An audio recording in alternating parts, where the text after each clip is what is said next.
The frost had already claimed her fingertips by the time consciousness returned, painting them a ghostly white that matched the endless snow stretching in every direction. Vivian Vaughn opened her eyes to a world bleached of color. Her body curled against a fallen pine on the outskirts of what she prayed was civilization, though the wagon tracks leading away from her told the truth she did not want to face. Her uncle had left her here to die. The dawn sky above hung heavy with the promise of more snow, and somewhere in the distance, she heard the faint sound of a horse neighing, a sound that seemed impossibly far away given how her vision kept blurring at the edges. She tried to move, but her limbs felt like lead weights, each muscle protesting with sharp needles of pain that told her she had been lying in this frozen hell far longer than was safe. The thin cotton dress she wore, appropriate perhaps for a California summer, but laughably inadequate for a December morning in the mountains near Concord, California in 1878, clung to her skin beneath the threadbare coat that had done nothing to protect her from the elements. Her teeth chattered so violently she bit her tongue, tasting copper and despair in equal measure. How long had she been here? Hours. The wagon had stopped sometime before dawn, she remembered that much. Her uncle's gruff voice telling her to get out and stretch her legs, then the sudden crack of the whip and the rolling wheels disappearing into the darkness before she could even process what was happening. The gambling debts, she thought hazily. That was what this was about. Her father's gambling debts that had somehow become her responsibility when he died 6 months ago, leaving her in the care of a brother who had always hated his younger sibling and resented the daughter even more. Marcus Vaughn had made it clear from the start that Vivian was a burden, another mouth to feed when he could barely keep himself afloat. But to leave her here in the snow, miles from anywhere, that went beyond cruelty into something far darker. She forced herself to roll onto her hands and knees, the snow beneath her palms burning like fire, even though she knew it was ice cold. Everything was backwards, her body so confused by the temperature that hot and cold had merged into the same terrible sensation. Stand up, she told herself. Stand up or die here. Her legs shook as she pushed herself upward, using the fallen tree trunk for support, and for a moment she was vertical, she was standing, she was going to survive this. Then her right leg gave out completely, buckling at the knee, and she collapsed back into the snow with a cry that came out as barely more than a whisper. The sound of hoofbeats reached her then, closer than before, and Vivian tried to call out, but her throat was too raw, her voice too weak. She could see him now, a dark shape against the white landscape, a man on horseback moving slowly through the early morning gloom. "Help," she tried to say. "Please help me." But the words would not come, and the darkness at the edges of her vision was spreading inward, promising the kind of sleep from which there was no waking. The rider must have seen her, though, because suddenly the steady pace of the hoofbeats became urgent, galloping. And then there were boots crunching through the snow beside her and strong hands turning her over, brushing the frost from her face. Through her failing vision, Vivian saw a young man, probably no more than 25 years old, with dark hair beneath a worn Stetson and eyes that were the color of strong coffee. His face was weathered from years in the sun, tanned even in winter, with a strong jaw shadowed by several days of stubble and a mouth pressed into a thin line of concern. "Jesus Christ," he said, and his voice was rough with shock. "How long have you been out here?" Vivian tried to answer, but her teeth were chattering too hard to form words. The man did not wait for a response. He shrugged out of his heavy sheepskin coat and wrapped it around her shoulders, and the warmth of it, still carrying his body heat, was so overwhelming that tears sprang to her eyes. He scooped her up as if she weighed nothing, cradling her against his chest, and she could feel the solid warmth of him through his flannel shirt, could hear the steady beat of his heart. "Stay with me," he said, carrying her toward his horse, a sturdy chestnut gelding that stood patiently in the snow. "Come on now, stay awake. What is your name?" Vivian, she managed through the chattering, and saying it felt like a victory. "Vivian," he repeated, and the way he said it, gentle and firm at once, made something in her chest tighten. "I am Cole Ramsey. You are going to be all right, you hear me? I have got you now." Getting her onto the horse was awkward, requiring Cole to mount first and then pull her up in front of him, settling her across his lap with his arms bracketing her on either side as he took up the reins. Vivian sagged against him, too weak and too cold to care about propriety or the fact that she was pressed intimately against a complete stranger. His coat was still wrapped around her, and he had draped a blanket from his saddlebag over both of them, creating a cocoon of warmth that made her want to sob with relief. "There is a ranch about 3 miles from here," Cole said, his breath warm against her ear as he urged his horse into a steady trot. "My family's place. We will have you warm soon enough. Can you tell me what happened? Who left you out here?" "My uncle," Vivian whispered, the words scraping her throat like broken glass. "He said to get out of the wagon." She felt Cole's body go rigid behind her. "He just left you. In the snow. I think he wanted me to die." The admission felt strange, saying it out loud to this stranger who had appeared like something from a fever dream. "My father had debts. I became a burden when he died." Cole made a sound low in his throat that was not quite a growl but close. "Any man who would do such a thing does not deserve to draw breath," he said, and there was real anger in his voice, hot and fierce. Then softer, "But you are not going to die. I promise you that, Vivian. You will never be cold again." The words settled over her like a benediction, and despite everything, despite the pain in her limbs and the terror still coursing through her veins, Vivian felt something shift inside her chest. Hope, maybe. Or perhaps just the first stirrings of trust in another human being after months of living with a man who had made it clear he wished her dead. She closed her eyes and let herself lean more fully into Cole's warmth, feeling the steady rhythm of the horse beneath them and the solid strength of the man holding her. The ranch appeared through the falling snow like a mirage, a sprawling collection of buildings clustered around a main house that looked sturdy and well-maintained despite the harsh weather. Smoke rose from the chimney, a gray column against the white sky, and Vivian could see lights in the windows promising warmth and safety. Cole brought the horse right up to the porch steps, calling out as he dismounted with Vivian still in his arms. "Ma, Samuel, I need help out here."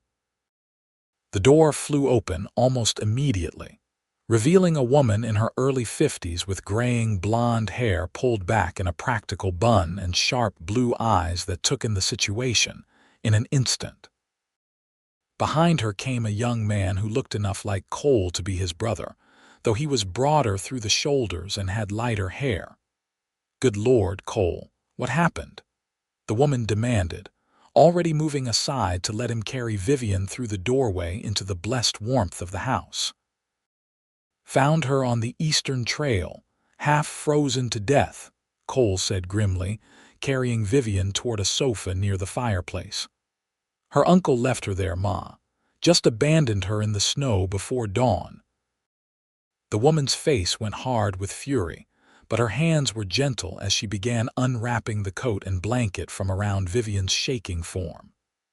"Samuel, stoke that fire higher and put water on to boil. We need to warm her slowly or we will do more harm than good." "Cole, go fetch the spare quilts from the chest in my room."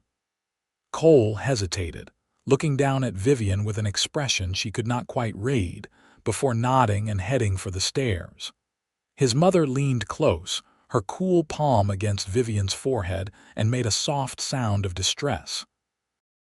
"You poor dear," she said. "I am Margaret Ramsey, and you are safe here now. No one will hurt you. Can you tell me your name?" "Vivian Vaughn," she managed, though her voice was barely audible. "I am sorry to be a burden." "Hush now, you are no such thing." Margaret was already working at the buttons of Vivian's wet dress with efficient fingers. "Samuel, do not just stand there gawking. Get that water going." The younger man jolted into action, disappearing into what Vivian assumed was the kitchen. Cole returned with an armful of quilts, and Margaret directed him to hold them near the fire to warm them while she peeled away Vivian's frozen clothing with the matter-of-fact competence of a woman who had raised sons on a working ranch. Vivian was too exhausted and too cold to feel embarrassed as Margaret stripped her down to her chemise and began wrapping her in warm, dry blankets. "Her fingers and toes," Cole said quietly, crouching beside the sofa. "They look bad, Ma." Margaret examined Vivian's hands with a gentleness that made tears spring to Vivian's eyes again. The fingers that had been white earlier were now mottled red and purple, and the pain as feeling began to return to them was excruciating. Margaret made a soft, worried sound. "We will do what we can," she said.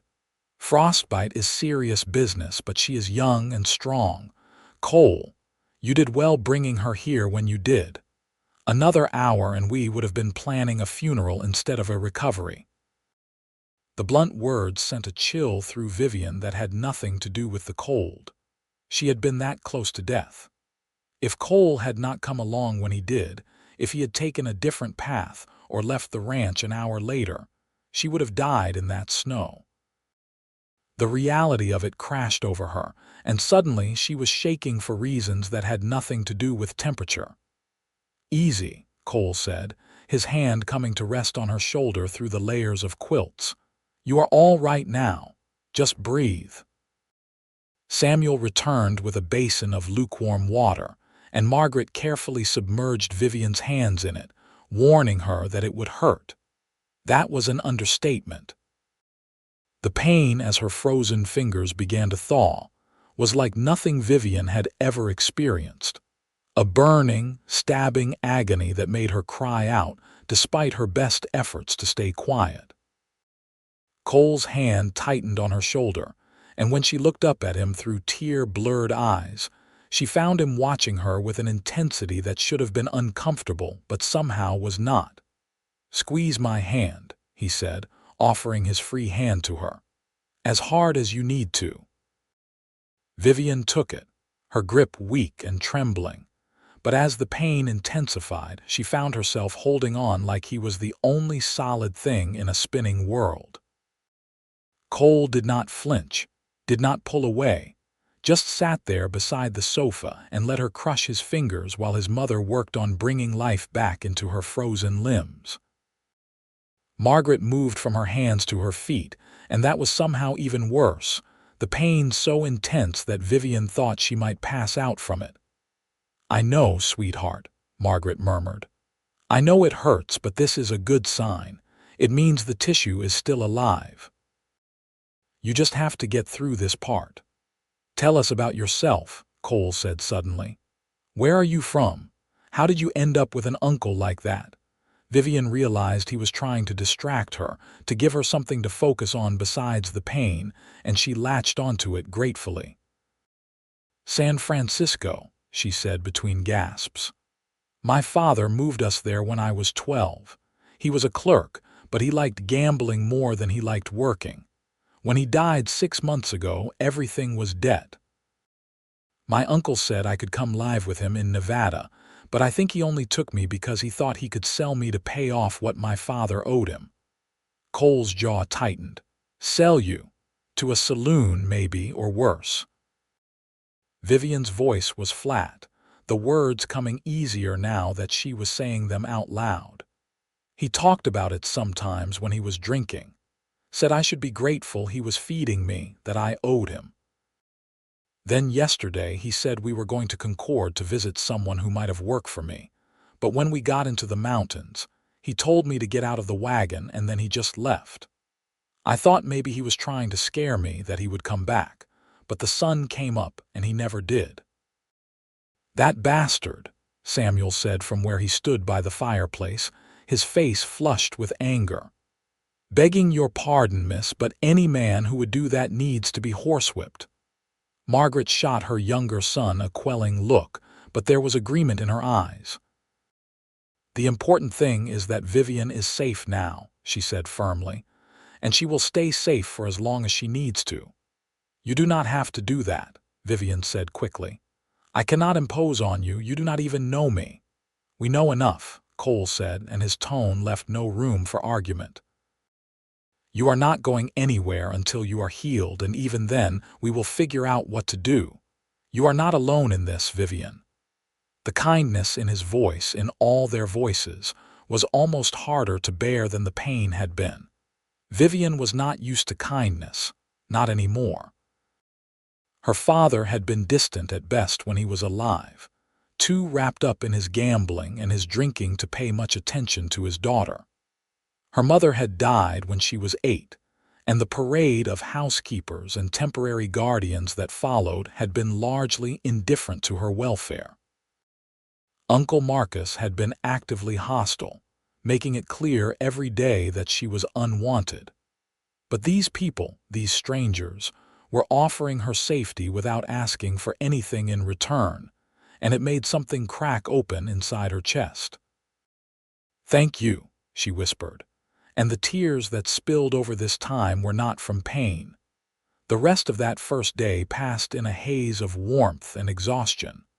Margaret insisted on feeding Vivian warm broth and bread, though her stomach could only handle small amounts at a time. The feeling slowly returned to her fingers and toes, bringing with it persistent pain, but also the relief of knowing that she would likely keep them all. Cole disappeared for several hours to handle ranch business, but Samuel stayed close, keeping the fire stoked high and helping his mother tend to their unexpected guest. By evening, Vivian was able to sit up on her own, though the effort left her trembling with exhaustion. Margaret brought her a clean nightgown and helped her into it, then settled her back against a mountain of pillows with strict instructions to rest. The main room of the ranch house was cozy and well lived in, with furniture that had clearly been built to last, and personal touches everywhere she looked. A tintype photograph on the mantel showed a younger Margaret with a stern-looking man who must have been her husband, along with 2 boys who were clearly Cole and Samuel. "My husband died 3 years ago," Margaret said, noticing the direction of Vivian's gaze. "Pneumonia took him in the winter of '75. It has just been the 3 of us since then, running the ranch and doing our best to keep things going." "I am sorry for your loss," Vivian said softly. Margaret smiled, though there was sadness in it. "Thomas was a good man and a good father. The boys have worked hard to honor his memory by keeping this place running. Cole especially. He has put his whole life into this ranch since Thomas died, barely takes a day for himself." She smoothed the quilts around Vivian with maternal efficiency. "Which is why I was surprised when he rode out this morning before dawn. Said he had a feeling he needed to check the Eastern Trail. I told him he was being foolish, that no one would be out in this weather, but he insisted. I suppose the good Lord was working through him, bringing him to you when you needed help most." The words settled over Vivian like a weight. If Cole had not followed that instinct, if he had listened to his mother and stayed home, she would be dead right now. The reality of it was staggering. She owed this man her life, and she did not even really know him yet beyond the few hours they had spent together. Cole returned as darkness fell, stamping snow off his boots on the porch before entering with a blast of cold air that made the fire flicker. His gaze went immediately to the sofa where Vivian lay, and something in his expression softened when he saw her awake and sitting up. "You look better," he said, hanging his hat and coat by the door. "More color in your cheeks." "I feel better," Vivian admitted. "Thanks to you and your family." He crossed to the fireplace, holding his hands out to warm them, and Vivian found herself studying him properly for the first time. He was tall, probably a few inches over 6 feet, with the lean, hard build of a man who did physical labor every day of his life.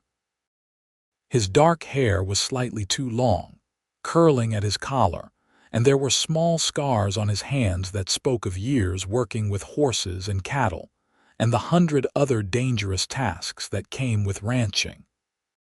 But it was his eyes that caught her attention, brown and warm when he looked at her, with smile lines at the corners that suggested he laughed often despite the serious set of his mouth.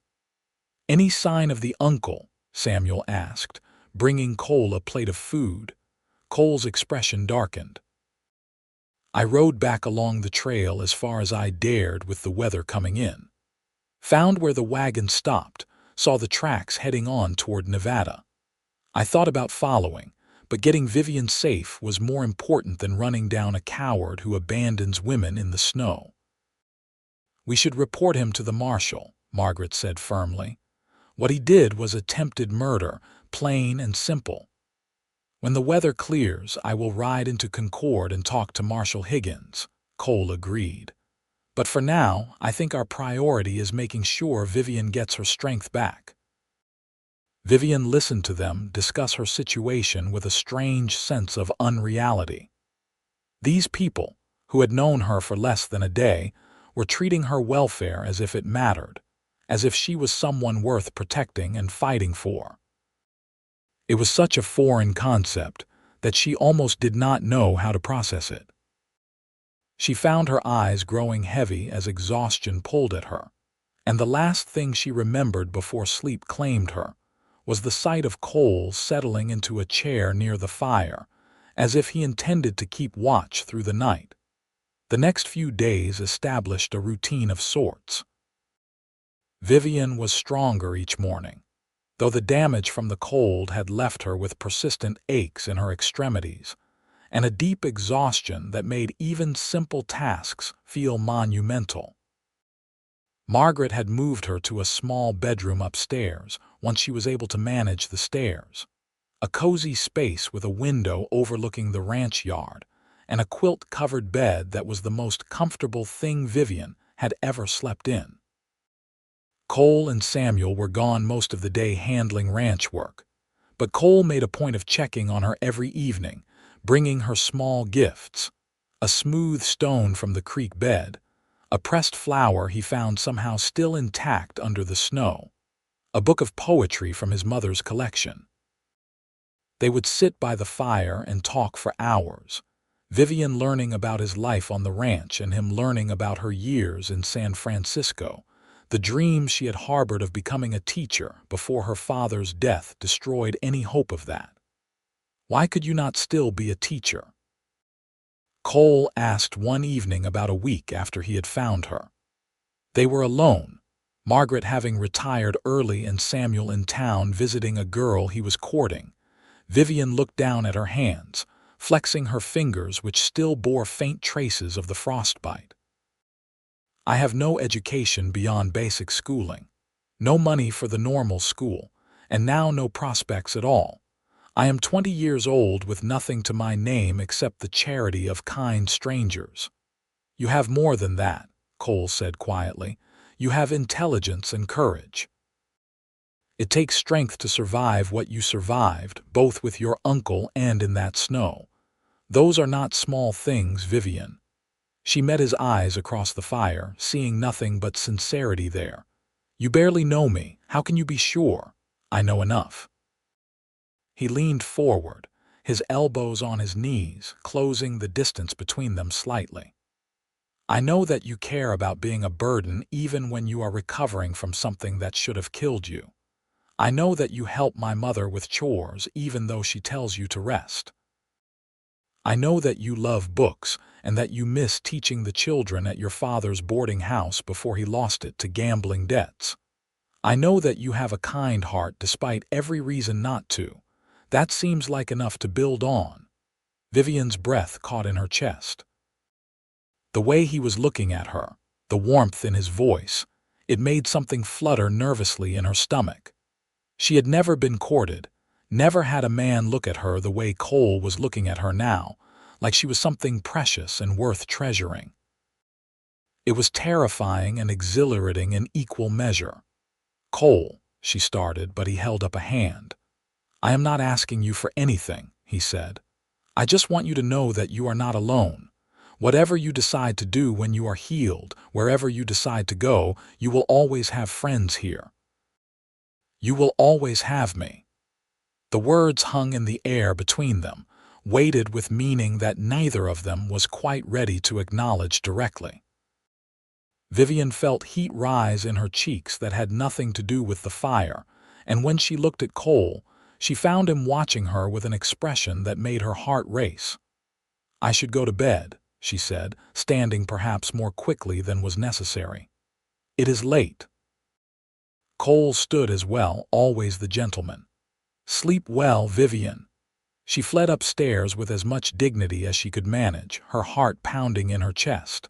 Once safely in her room with the door closed, she leaned against it and tried to catch her breath. What was happening to her?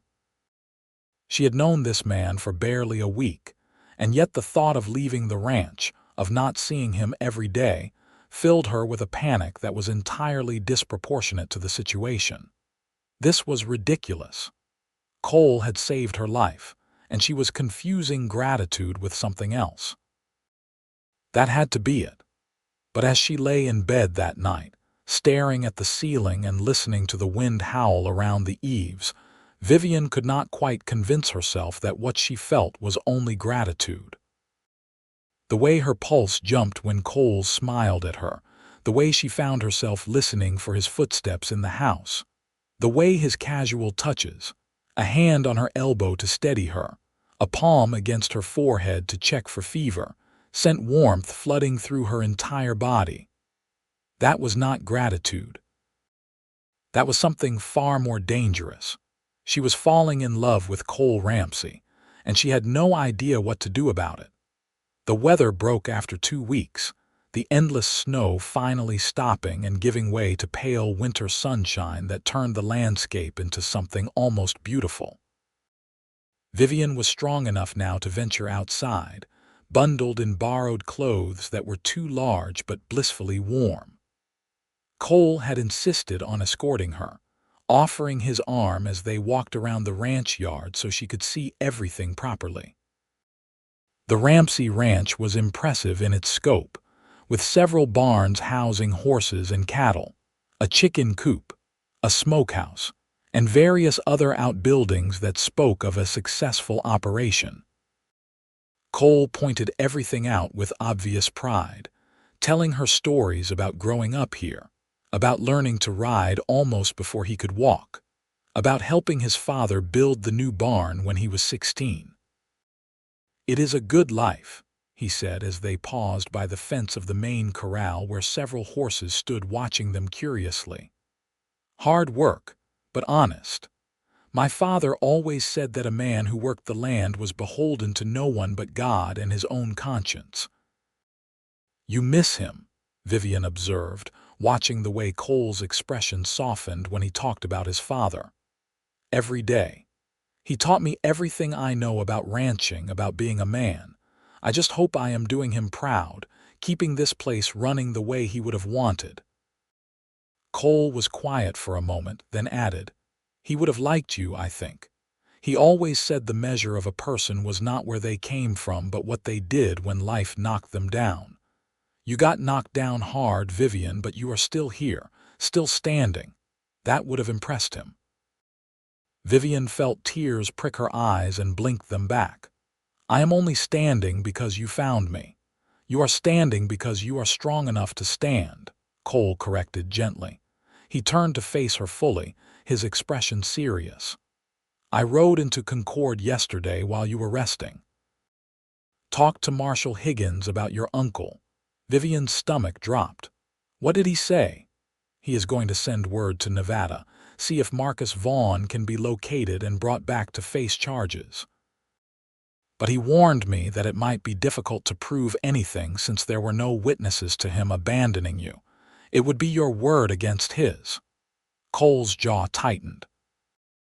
I told the marshal that your word was good enough for me, and that if the law could not handle it, I would be happy to ride to Nevada myself and explain to your uncle why leaving women to die in the snow is poor behavior. Despite the seriousness of the topic, Vivian felt a smile tug at her lips. You would do that, in a heartbeat. Cole said it so matter-of-factly that Vivian knew he meant every word. But the marshal advised me that taking justice into my own hands would likely end badly for everyone involved, so I am trying to be patient and let the law work. They stood in comfortable silence for a moment, watching the horses mill about in the corral. Then Vivian gathered her courage and asked the question that had been weighing on her for days. What happens to me now? I cannot stay here forever, imposing on your family's kindness. I need to find work, make my own way somehow. Cole was quiet for so long that Vivian thought perhaps she had offended him. Then he said, his voice careful, "What if you did not have to leave?" Vivian's heart stuttered. "What do you mean? We could use help around here. My mother is not as young as she used to be, and running a household this size while we are out working the ranch is hard on her. If you were willing to stay on as a housekeeper of sorts, we could pay you a fair wage, give you room and board. You would be earning your keep, not accepting charity." It was a sensible solution, a practical answer to her problem. So why did Vivian feel a stab of disappointment at the offer? What had she expected, that Cole would declare his love for her and ask her to stay as something other than hired help? She barely knew him, and he barely knew her. Of course he would think of her as a housekeeper. It was the only role that made sense. "That is generous," she said, forcing brightness into her voice. "Are you sure your mother would not mind? I would not want to take away her responsibilities in her own home. I already talked to her about it. She thinks it is a fine idea, says she could use the help and the female company. Samuel and I are not exactly scintillating conversationalists." Cole smiled, but Vivian thought there was something strained about it, as if he too was not entirely satisfied with the arrangement he had just proposed. "Then yes," Vivian said. "Thank you, I accept. Good." Cole held out his hand, and after a moment's hesitation, Vivian took it. They shook formally, sealing the agreement, but neither of them let go immediately. Cole's hand was warm and calloused around hers, his grip firm but gentle, and Vivian found herself looking up at him, at the way the winter sunlight brought out hints of gold in his dark hair, at the concerned furrow between his brows that seemed permanently etched there. "Cole," she started, not even sure what she wanted to say, but he squeezed her hand gently and smiled. "Come on. Let me show you the horses. We have one mare who is about to foal any day now, and I think you will love her." The moment passed, and Vivian let herself be led toward the barn, trying to ignore the way her hand felt cold and empty when Cole finally released it. The weeks that followed settled into a comfortable rhythm. Vivian threw herself into her new role with determination, learning from Margaret how to manage the household, how to cook for hungry ranch hands, how to preserve food and mend clothes, and do the 1,000 other tasks that kept a place like this running. She proved to have a knack for organization, setting up systems that made everything run more smoothly, and Margaret praised her efficiency with genuine warmth. Cole and Samuel treated her with unfailing respect, always courteous, always friendly, but there was a distance now that had not been there before. Vivian told herself it was appropriate, that she was an employee and not a guest anymore, but she missed the easy intimacy of those first weeks when Cole would sit with her by the fire, and they would talk for hours about everything and nothing. Now he came in from work, ate dinner, discussed ranch business with Samuel and his mother, and then retired to bed early, pleading exhaustion. Vivian tried not to let it hurt, but it did. Spring came slowly to the mountains, the snow melting in fits and starts, revealing the brown grass beneath, and the first tentative green shoots that promised warmer weather ahead. The mare Cole had mentioned did indeed foal, producing a leggy colt with his mother's chestnut coloring, and a white blaze down his face that made him look perpetually surprised. Vivian fell in love with the baby horse immediately, spending her free time in the barn watching him nurse and play, and gradually learned to trust his long, ungainly legs. "You have a way with him," Cole observed one evening in early March. He had come into the barn to check on the animals before bed and found Vivian sitting in the straw near the colt's stall, watching the baby sleep. "Most horses are skittish around strangers, but he walks right up to you. He knows I will not hurt him," Vivian said simply. "Animals can sense that sort of thing, I think." Cole leaned against the stall door, studying her in the lamplight. "You miss teaching, do not you? Working with children?" The question surprised her. "How did you know, the way you talk about the students you had at your father's boarding house? The way your whole face lights up when you tell stories about them, that is not just casual fondness, that is passion." Cole paused, then added quietly, "I understand that. It is how I feel about this ranch, about this life. Like it is not just what I do, but who I am." Vivian met his eyes, seeing understanding there, and felt something shift between them. "I thought maybe I could teach again someday. I know Concord has a school, but I have no credentials, no references." What teacher would hire someone who is nothing more than a housekeeper with dreams above her station? "First of all," Cole said, his voice firm, "you are not just a housekeeper. You are a smart, capable woman who has survived more in 20 years than most people face in a lifetime.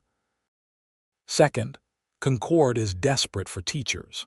The current schoolmarm is 70 years old and looking to retire. The town council has been trying to find someone to replace her for months. If you want that position, Vivian, you should go for it." "But I have no training," Vivian protested. "You have experience. You taught children for 2 years while helping run that boarding house. That is more than most of the people applying for these frontier teaching positions can claim." Cole pushed off from the stall door and came to sit beside her in the straw, close enough that their shoulders almost touched. "Why are you so determined to believe you are not good enough?" The question hit harder than Vivian expected. She was quiet for a long moment, trying to formulate an answer, and when she finally spoke, her voice was barely above a whisper. "Because everyone in my life has told me I am not. My father ignored me. My uncle tried to kill me. Even you. You saved my life, and then you could barely look at me once I became an employee instead of a victim you had rescued. What am I supposed to think, Cole? That I am worthy of something better? That I deserve to have dreams and goals and a future that is more than just surviving?" Cole made a sound like she had struck him. "Is that what you think? That I have been avoiding you, have you not?" Vivian turned to look at him directly and was startled by the anguish she saw in his face. "Ever since I agreed to stay on as a housekeeper, you barely speak to me beyond common courtesy. You do not sit with me by the fire anymore, do not bring me little gifts or tell me stories about the ranch. It is like once I became staff instead of a guest, I stopped being interesting to you." "Vivian, no." Cole reached for her hand, gripping it tightly. "That is not it at all. I have been keeping my distance because I did not trust myself around you. Because every time I look at you, I want things I have no right to want from someone who is dependent on me for their livelihood. You work for me now. It would be unconscionable for me to pursue you when saying no to me could cost you your job and your home." Vivian's breath caught. "What are you saying?" "I am saying that I have been half in love with you since the day I found you in that snow," Cole said, the words tumbling out like he could not hold them back anymore. I am saying that watching you every day, seeing you laugh with my mother and play with the animals and bring life back into this house that has felt so empty since my father died. It has been torture knowing I could not tell you how I feel. I am saying that you are the first thing I think about when I wake up and the last thing I think about before I sleep, and pretending otherwise has been the hardest thing I have ever done. Vivian stared at him, her mind reeling. You love me. I am trying very hard not to, Cole admitted with a shaky laugh. But yes, God help me, I do. And if you do not feel the same way, please just tell me now so I can go back to pretending I only care about you as my mother's assistant and nothing more. I cannot tell you that, Vivian whispered. Because it would be a lie. Cole went very still. Vivian. I love you too, she said, and saying it out loud felt like stepping off a cliff into empty air, terrifying and exhilarating at once. I have loved you since you wrapped me in your coat and promised I would never be cold again. I thought I was going insane, falling for someone who had saved my life like some foolish girl in a dime novel. But it was not just gratitude, Cole. It was real. For a moment, neither of them moved. Then Cole lifted his free hand to cup her face, his thumb brushing across her cheekbone with a gentleness that made her shiver. Can I kiss you? He asked, his voice rough. Yes, Vivian breathed, and then his mouth was on hers and nothing else mattered. The kiss was soft at first, tentative, as if Cole was afraid she might break. But when Vivian made a small sound in the back of her throat and leaned into him, he deepened it, his hand sliding into her hair and tilting her head for better access. Vivian had never been kissed before, but she followed his lead, parting her lips when his tongue traced the seam of her mouth and making another small sound when he swept inside. Heat flooded through her body, pooling low in her belly, and she gripped the front of his shirt to steady herself. When they finally broke apart, both breathing hard, Cole rested his forehead against hers. I have wanted to do that for so long, he murmured. Then why did you wait? Vivian asked, only half teasing. Because I am an idiot who thought he was being noble, Cole said with a self-deprecating laugh. But I cannot do it anymore, Vivian. I cannot pretend you are just my mother's assistant when you are so much more than that. If you want to walk away, if this is too much too fast, I will understand. But I need you to know how I feel. I do not want to walk away. Vivian pulled back enough to meet his eyes. But what do we do now? I still work for your family. People will talk. Let them talk. Cole's expression was fierce. You are not my employee, Vivian. You are the woman I love, and if anyone has a problem with that, they can answer to me. As for working for my family, well, I was hoping that might change eventually anyway. Change how? Cole took a breath, and Vivian realized he was nervous. I do not want to rush you, and if this is too soon, just tell me. But I have to at least put it out there so you know what I am thinking. I want to marry you, Vivian. Not right now necessarily, but someday when you are ready. I want you to be my wife, not my mother's assistant. I want to build a life with you, here on this ranch if you want, or somewhere else if that would make you happier. I just want you in whatever way you will have me. Vivian felt tears spring to her eyes, but they were good tears, happy tears. Are you proposing to me in a barn? She asked, laughing through the tears. I suppose I am, Cole admitted with a crooked smile. It is not very romantic, is it? It is perfect, Vivian said, and meant it. The barn was warm and smelled of hay and horses, and outside the open door she could see the stars beginning to appear in the darkening sky. It was not a fancy parlor or a ballroom, but it was real and honest and exactly right for them. And yes, Cole Ramsey. Yes, I will marry you. Not today, maybe not even this month, but someday when we are both ready. Yes, Cole's answering smile was brighter than the sun. He pulled her close again, kissing her with a joy that made her heart soar. And Vivian thought that for someone who had been left to die in the snow barely 3 months ago, she was absurdly, impossibly happy. They told Margaret and Samuel at breakfast the next morning, and if Margaret had any concerns about the speed of the courtship, she kept them to herself. Instead, she embraced Vivian warmly and told her she was delighted to be gaining a daughter, that she had been hoping something would develop between Vivian and Cole, but had not wanted to interfere. Samuel congratulated his brother with a bear hug that nearly lifted Cole off his feet, then turned to Vivian with a grin. "About time he did something about the way he has been moping around here like a kicked puppy," Samuel said. "Welcome to the family, Vivian." The engagement was kept quiet for the time being, with both Cole and Vivian agreeing that a long courtship made sense given how recently they had met. But knowing that they were working toward a future together changed everything. Cole no longer kept his distance, sitting beside Vivian at meals and taking walks with her in the evenings when the work was done. He held her hand openly now, and kissed her goodnight at her bedroom door with a chasteness that spoke of deep respect, even as his eyes promised more to come when the time was right. In April, Vivian gathered her courage and rode into Concord with Cole to inquire about the teaching position at the town school.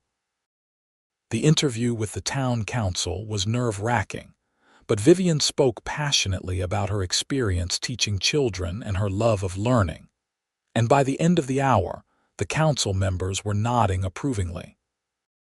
They offered her the position on the spot, to start in September when the fall term began, with a salary that was modest but fair.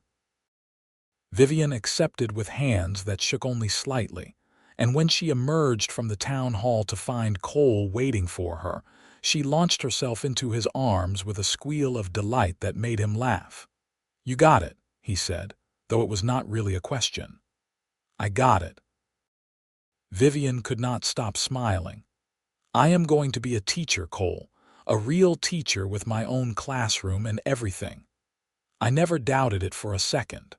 Cole spun her around, right there on the main street of Concord with people watching, and Vivian did not care one bit. When he set her down, he was grinning too. "We should celebrate. Let me buy you dinner at the hotel restaurant." They ate at a small table by the window, and Vivian felt like she was floating. Everything she had thought lost forever, purpose, direction, hope for the future, was suddenly within reach again. And it was all because a cowboy had followed his instincts one snowy morning and found her when she needed him most. "Thank you," she said suddenly, reaching across the table to take Cole's hand. He looked up from his steak, surprised. "For what?" "For saving my life, for believing in me, for loving me when I did not think anyone ever would again." Vivian squeezed his fingers. "For making me warm when I had resigned myself to the cold." Cole's expression softened, and he turned his hand to lace his fingers through hers. "You saved me too, you know. This ranch, it was just work before you came. Get up, take care of the animals, fix whatever broke, go to bed, do it all again the next day. But now there is joy in it again.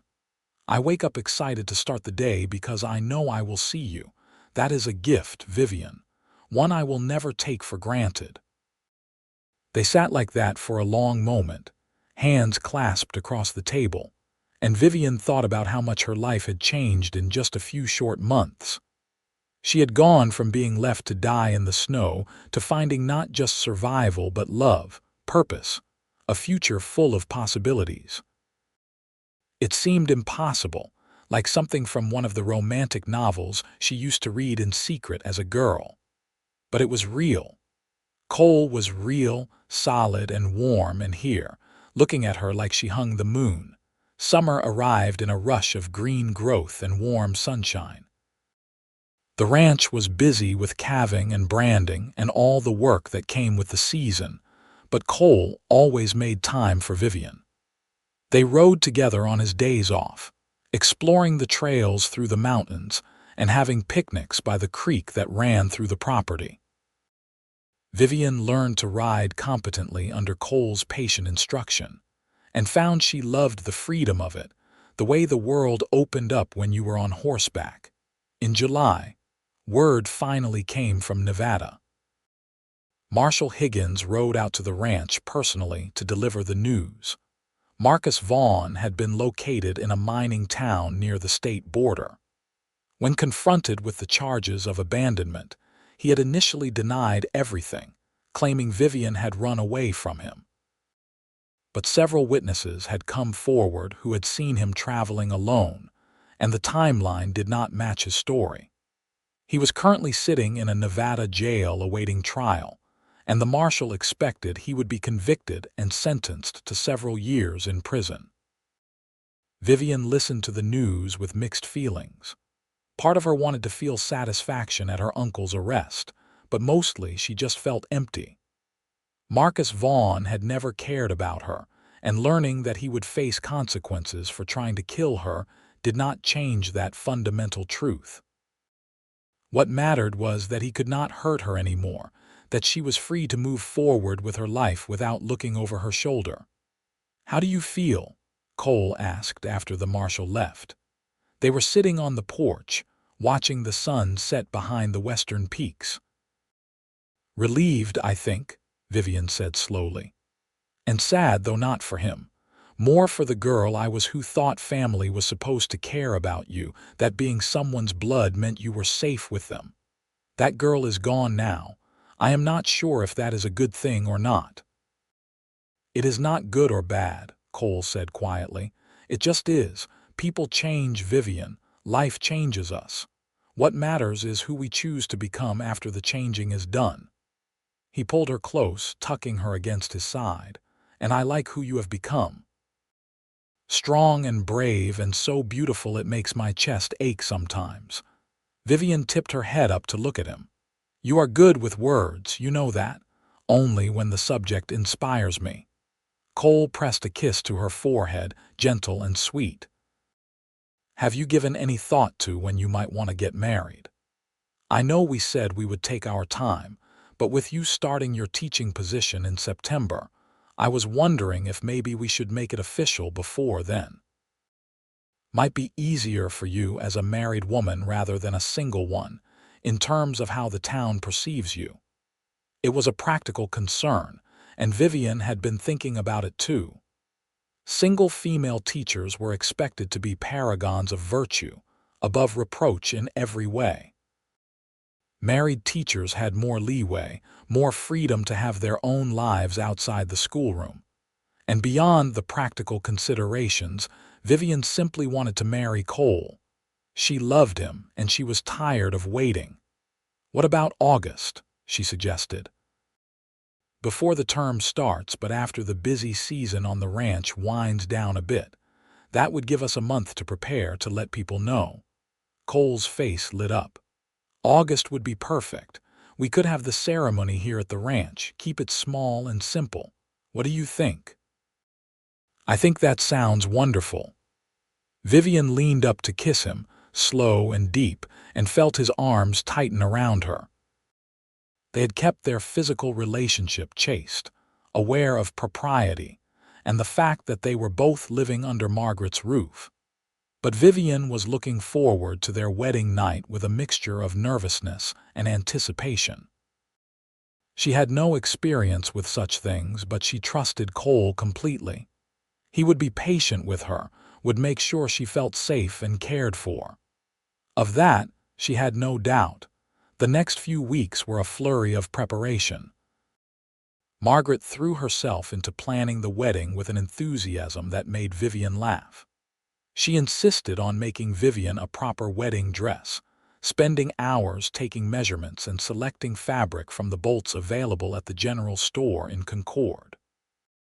The result was a simple but beautiful gown in pale blue, practical enough to be worn again but special enough to mark the occasion as important.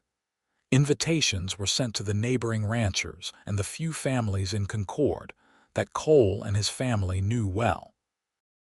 The guest list was small, maybe 30 people in total, but that suited Vivian perfectly. She had never been one for large social gatherings, and the idea of an intimate ceremony surrounded by people who genuinely cared about them was far more appealing than a big society wedding would have been. Cole was a bundle of nervous energy in the days leading up to the ceremony, checking and rechecking every detail to make sure everything was perfect. Samuel teased him mercilessly about it, but Vivian found his anxiety endearing. It meant he cared, that this day mattered to him as much as it did to her. The morning of the wedding dawned clear and warm, with a gentle breeze that carried the scent of wildflowers across the ranch. Margaret helped Vivian dress, her hands gentle as she buttoned up the back of the blue gown and arranged Vivian's dark hair into an elegant updo. There were wildflowers woven through the curls, white daisies and purple lupines that Margaret had picked that morning, and when Vivian looked at herself in the mirror, she barely recognized the woman staring back. She looked happy, she realized. Genuinely, completely happy in a way she had never been before. "You are beautiful," Margaret said softly, her eyes suspiciously bright. "Cole is a lucky man." "I am the lucky one," Vivian countered, turning to embrace the older woman. "Thank you for everything, Margaret. For opening your home to me, for treating me like family, even when I was just a stranger you had no reason to trust. I will never be able to repay that kindness. You already have, by making my son happier than I have seen him in years." Margaret pulled back, dabbing at her eyes with a handkerchief. "Now come on, before he wears a hole in the floorboards from pacing." The ceremony was held in the ranch yard, beneath an arbor that Samuel and some of the ranch hands had built and decorated with more wildflowers and ribbons. A traveling preacher who made the circuit through the mountain towns stood ready to officiate, Bible in hand. The guests were assembled on benches borrowed from the town hall, and everyone turned to watch as Vivian emerged from the house. But Vivian only had eyes for Cole. He stood beneath the arbor in his best suit, his dark hair neatly combed for once, and the look on his face when he saw her made her breath catch. It was love, pure and simple, written so clearly in his expression that everyone present could see it.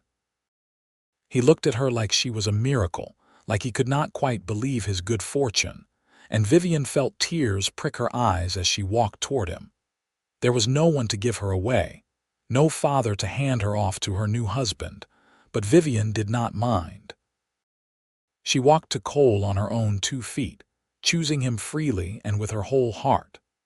When she reached him, he took her hands in his grip warm and steady, and smiled down at her with so much love that Vivian felt her heart might burst. The ceremony itself passed in a blur of words and promises. Vivian heard herself pledge to love and honor Cole, heard his voice roughen as he made the same promises to her.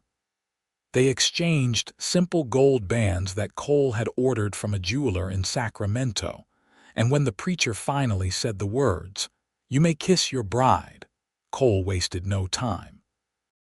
He pulled Vivian close and kissed her thoroughly, to the cheers and applause of their guests, and Vivian thought that if she never felt another moment of happiness in her life, this one would be enough. The reception was a lively affair, with food and music and dancing that went on well into the evening. Vivian danced with Cole, with Samuel, with several of the neighboring ranchers who wanted to congratulate the bride. She laughed until her sides ached and ate cake that was almost too sweet and felt completely, perfectly content. As the sun began to set, Cole pulled her aside. "Ready to slip away?" he asked quietly, his eyes dark with promise. Vivian's stomach fluttered with nerves and anticipation. They had decided to spend their wedding night in the small cabin that sat on the far edge of the property, a place that had once been used for storing equipment, but that Cole and Samuel had cleaned out and furnished with a bed and a few other essentials. It would give them privacy without having to travel far, and in the morning they could return to the main house and their regular lives. "Yes," Vivian said, and let Cole lead her away from the party toward the cabin. Inside, someone had lit lanterns that cast warm, golden light across the space. The bed was made up with clean linens, and there was a pitcher of water and basin on the dresser. It was simple, but it was theirs, and that made it perfect.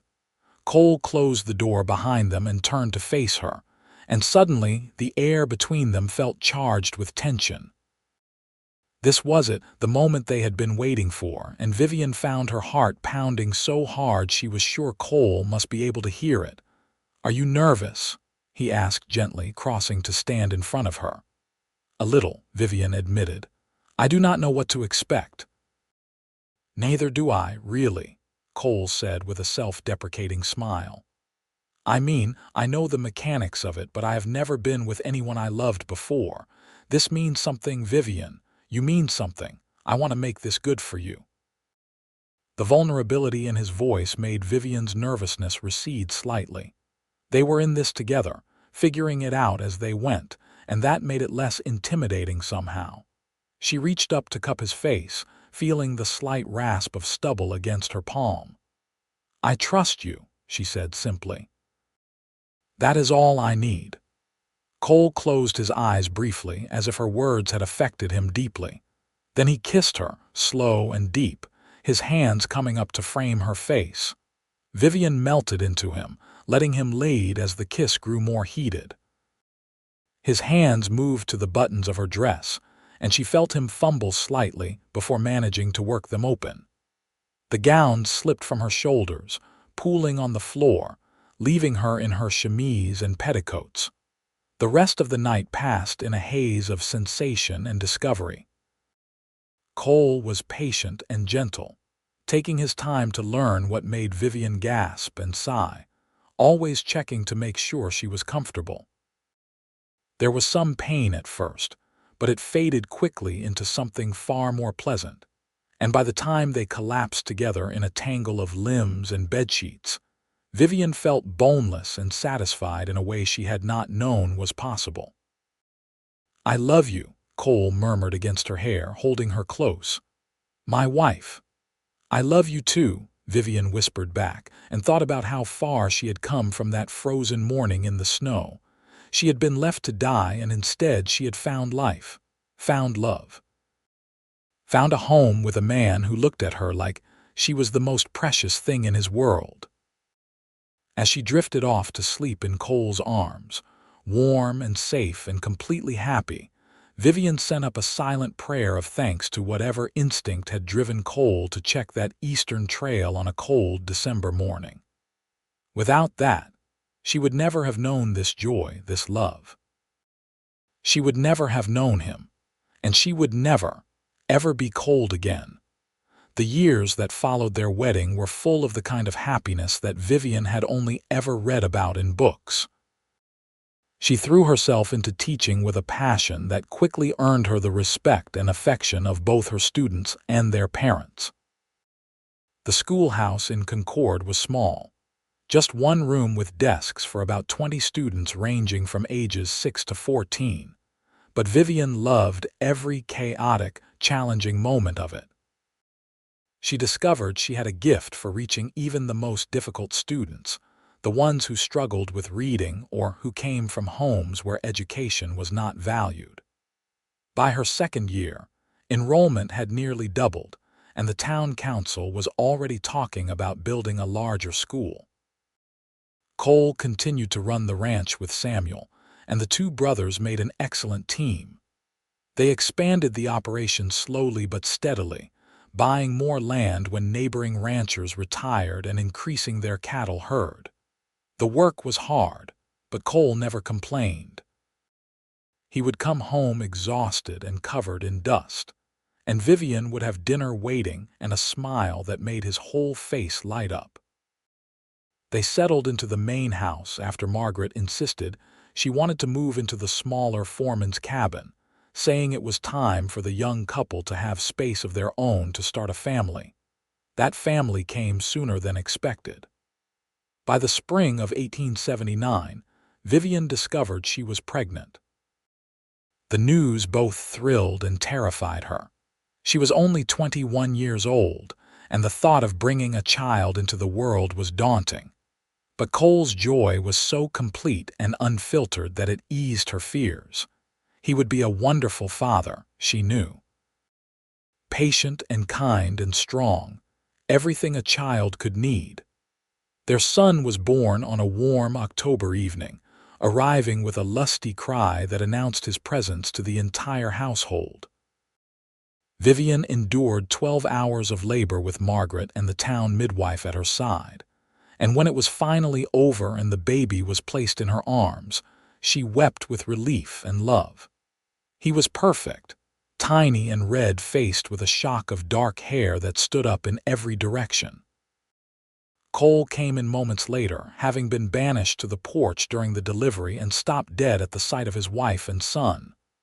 "Vivian," he breathed, crossing to the bed in 2 long strides. "You did it. You are amazing." "We did it," Vivian corrected, shifting to make room for him on the bed. "Do you want to hold him?" Cole nodded, and Vivian carefully transferred the baby into his father's arms. Watching Cole hold their son for the first time, seeing the wonder and fierce protectiveness that transformed his features, Vivian felt her heart swell to near bursting. This was her family, her husband and her child, safe and healthy in hers. They named him Thomas after Cole's father and called him Tommy.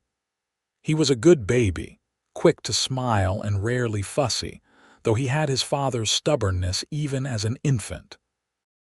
Vivian returned to teaching when Tommy was 6 months old, bringing him with her to the schoolhouse where Margaret would watch him during lessons.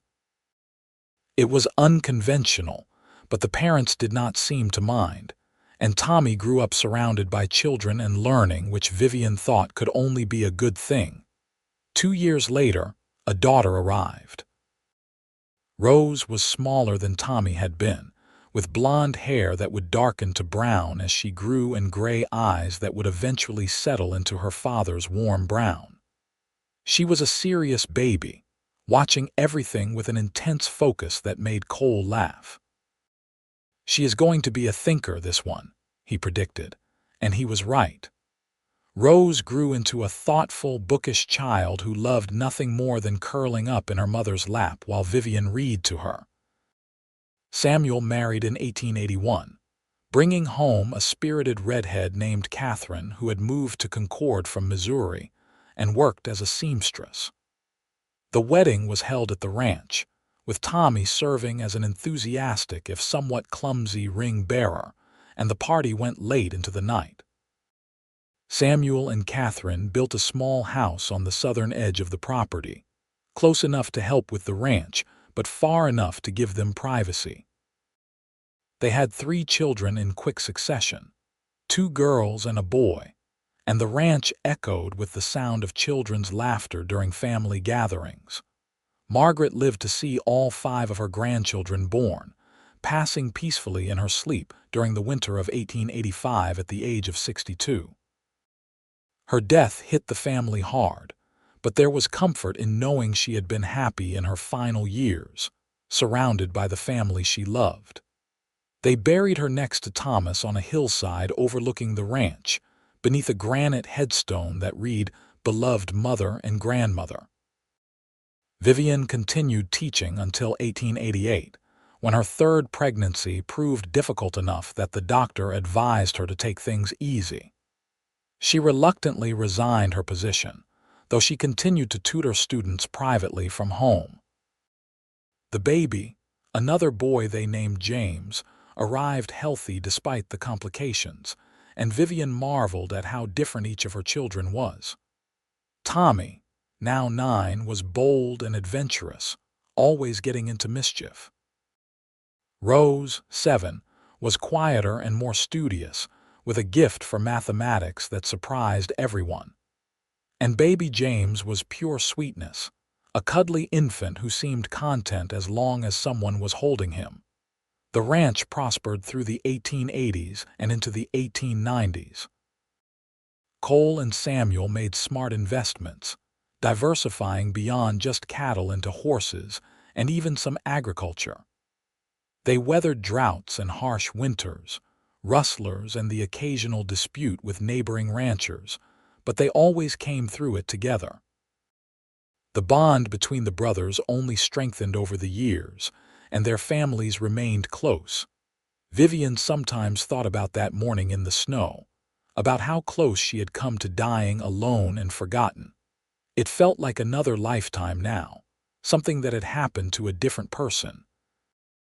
The frightened, desperate girl who had been abandoned by her uncle bore little resemblance to the confident woman she had become. She had a husband who loved her deeply, children who filled her days with joy and chaos, friends and family who valued her.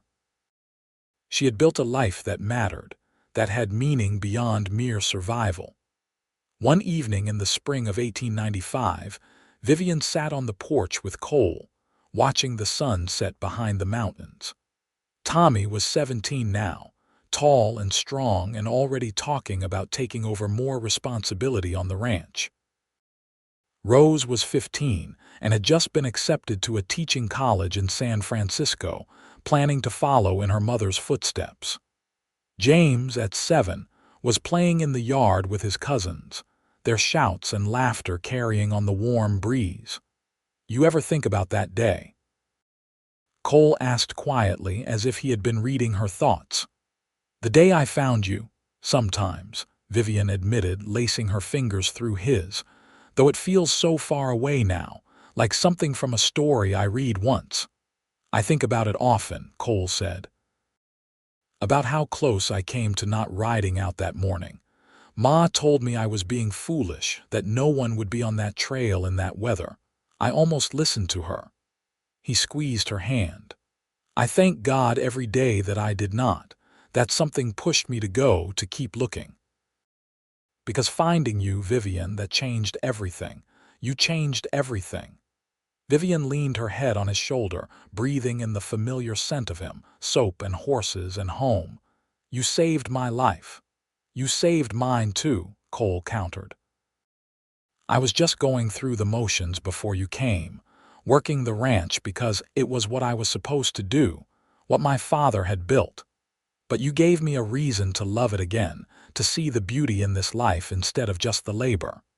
You gave me family, purpose, joy. That is not a small thing, Vivian." They sat in comfortable silence for a while, watching their son play and the sun paint the sky in shades of orange and gold. Vivian thought about all the years that stretched behind them, full of moments both ordinary and extraordinary.